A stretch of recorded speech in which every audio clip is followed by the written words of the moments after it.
يا هلا ومرحبا، احنا وياكم اليوم في افتتاح مطعم وكافيه صويا اللي صاير باليرموك 4 شوارع. تعالوا ويانا نشوف اجواء الافتتاح.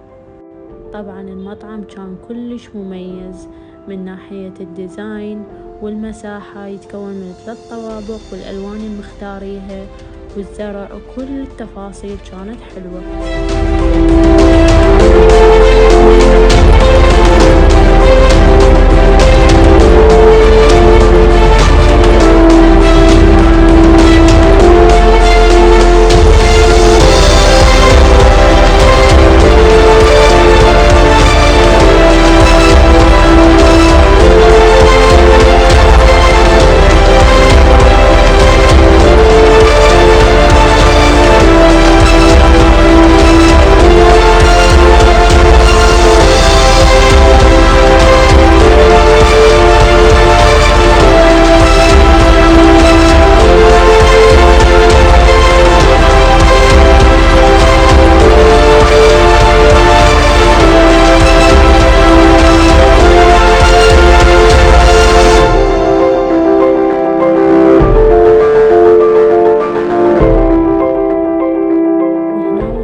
إلى مرحلة تجربة الأكل، كانت المقبلات كلش مميزة ولذيذة، إضافة للسوشي كان كلش لذيذ.